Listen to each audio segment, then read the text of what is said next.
That's it. Get out. Get out of my classroom right now. Well, I usually tried to make myself invisible by hiding at the back of the class. Only the smart kids sat up front. But there was no hiding from Mr. Whalen's angry words. Everyone in that room knew that they were meant for me. And for the first time in my life, I felt the pain of humiliation and shame. I was 6 years old. There was no kindergarten back in those days.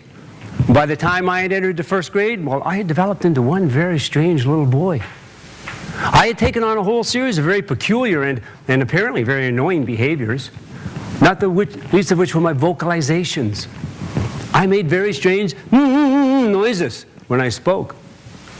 And I had developed a whole series of uncontrollable facial tics, grimaces, and head jerks. And if all that wasn't bizarre enough, I had become a spinner.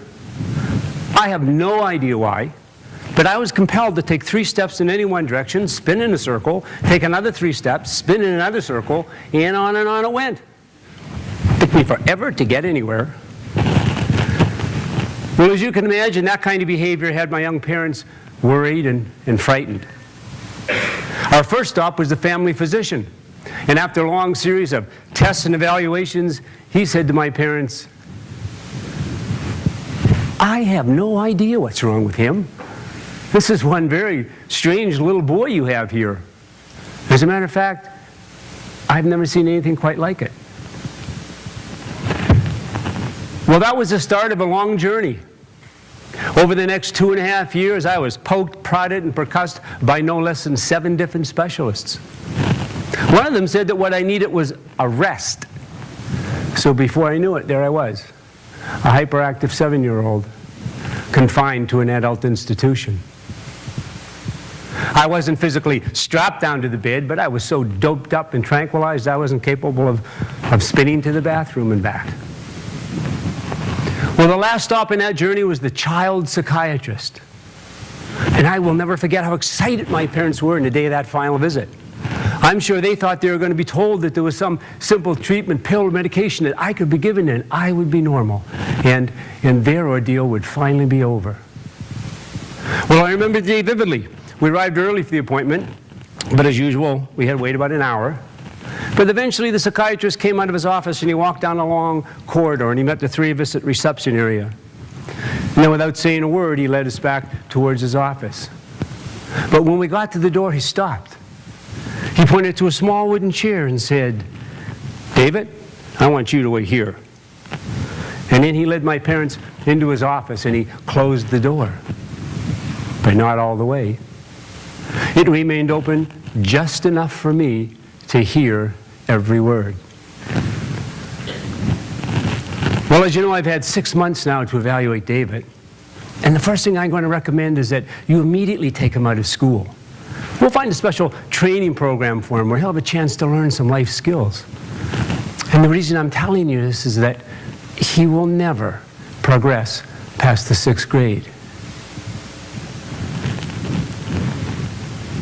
Then came the words that haunt me to this very day. Look, there's no easy way to tell you this, Mr. and Mrs. Bardsley. Your son is mentally retarded. I was stunned. But not for long. After a brief silence, all of a sudden I heard my father yelling. Then I heard the psychiatrist screaming. Then I heard my mother. She joined and she started screaming. Well, I jumped off the chair to see what was going on, and as I did, the receptionist rushed by, pushing me to the side, knocking me to the floor, and she burst through those office doors to see what all the ruckus was about. Well, I jumped up as quick as I could and spun around. I was good at that, remember? And now I could see everything through these wide open doors, and I was amused and confused. You see, my father, the mildest mannered person you could ever possibly meet, well, he just lost it.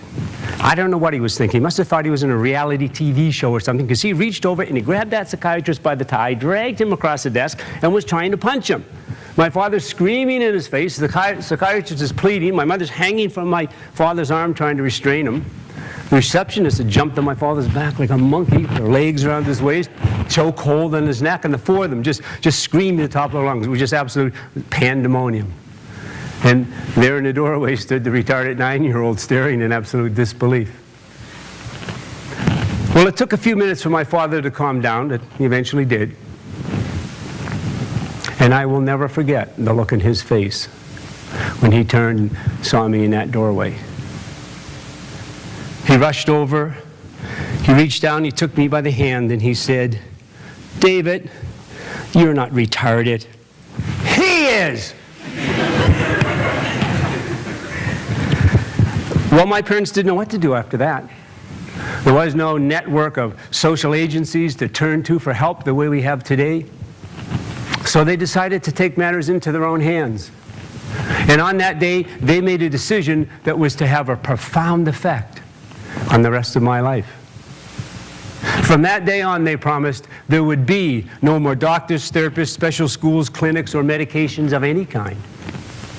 They replaced it all with unyielding support, relentless encouragement, and unconditional love.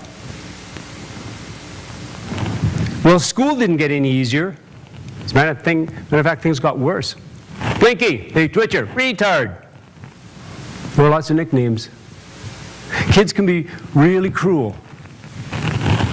But despite all that, I made it to the 6th grade and beyond. After high school, I actually found one university that was willing to accept me. Thank you, St. Mary's.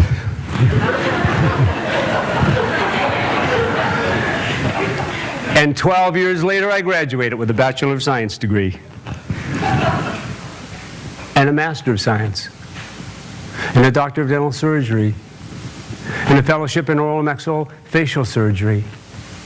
And I tell you that not to boast or to brag. I tell you that because I want you to clearly understand that all of it became a reality in my world because no matter how difficult things became, no matter how disheartened and discouraged I became at times, there were two people in my life who never once lost hope, who never once stopped believing, and who never once gave up on me.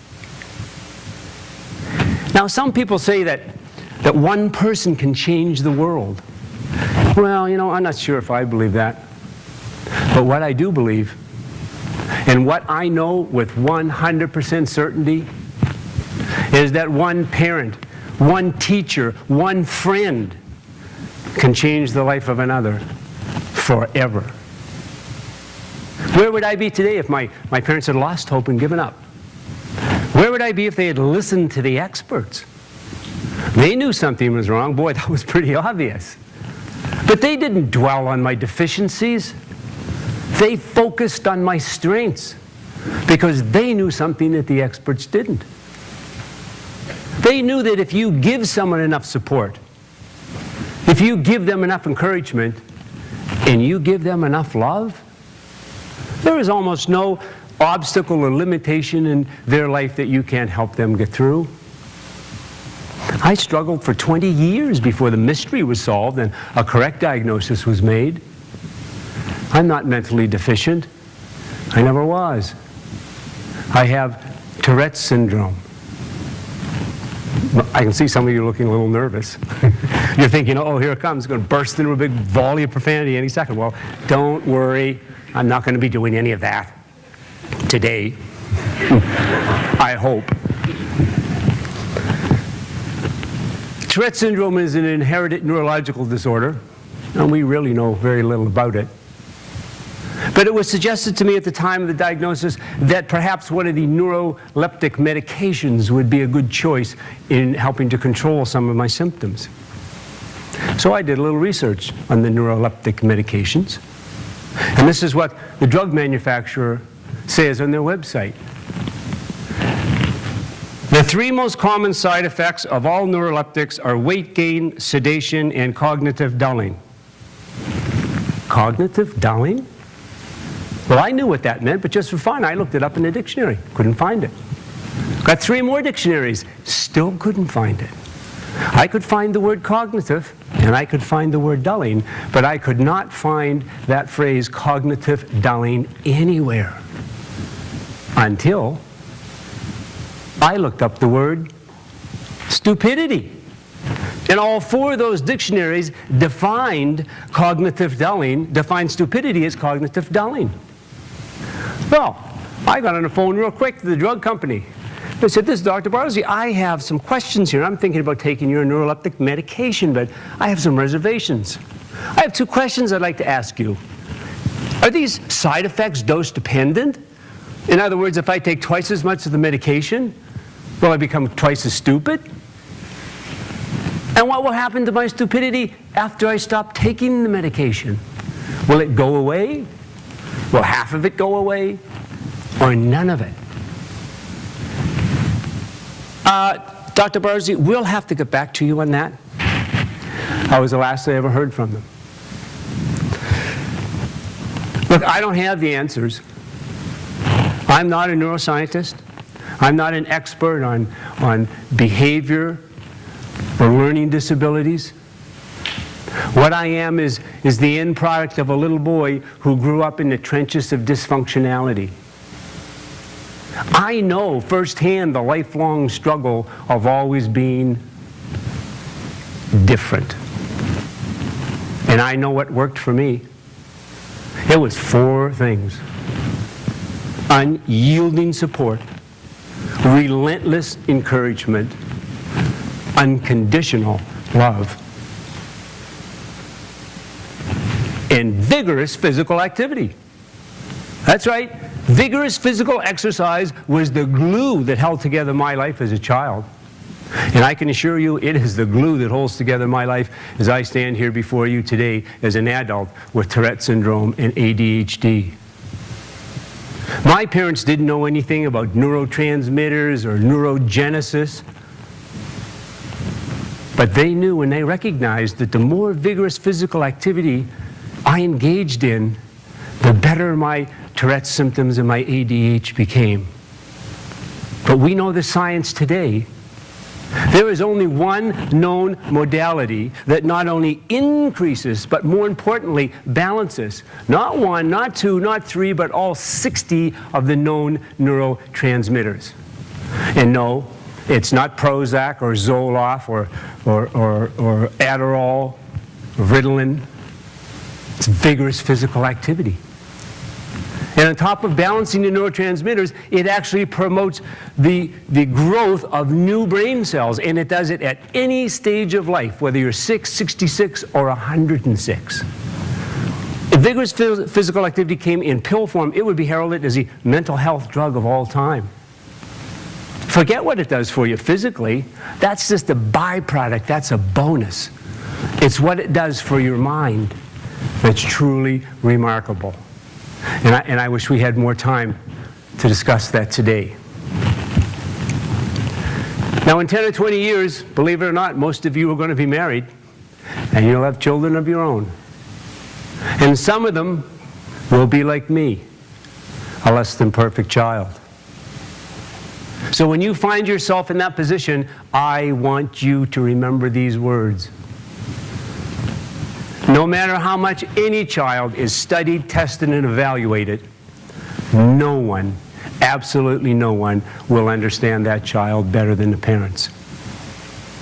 Of course it's important to listen to what the experts say, but it's equally important to do your own research and gather all the information you can. And then, and only then, listen to what your gut feeling is telling you and have the courage to act on it. You see, the intellect is often fooled. The heart seldom is. My parents believed that, and this is how the story ended for them. I had just opened up my new surgery clinic, and the phone rang one morning, and it was my father. Hey, Dad, how you doing? Business cards, yes. Yes, I think they just came in last week. Sure, I'll send you some. 100? Are you sure? Okay, well, that's what you want. Bye, Dad.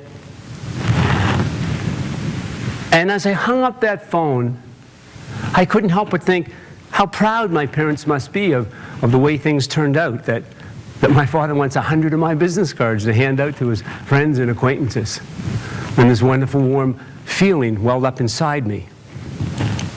Well, it wasn't until 5 years after my father's death that I learned the fate of those 100 cards. Several months before, my father was forced to shut down the old family business. And he took what little money he had left and he bought a small insurance agency. And it came in the little two-story house which contained it. The insurance office was on the second floor. And on the ground floor there were 2 rental offices, one on each side. Well, it wasn't long after he had purchased the property that my father recognized the name on one of those rental office doors. It was the same child psychiatrist who had diagnosed me as mentally retarded 21 years before. So for 100 days, my father barged into that psychiatrist's office, planted himself in front of the desk, reached into his pocket, took out one of my business cards and said, "By the way, my son, the retarded maxillofacial surgeon, is doing just great. Thanks for asking." And I thank you.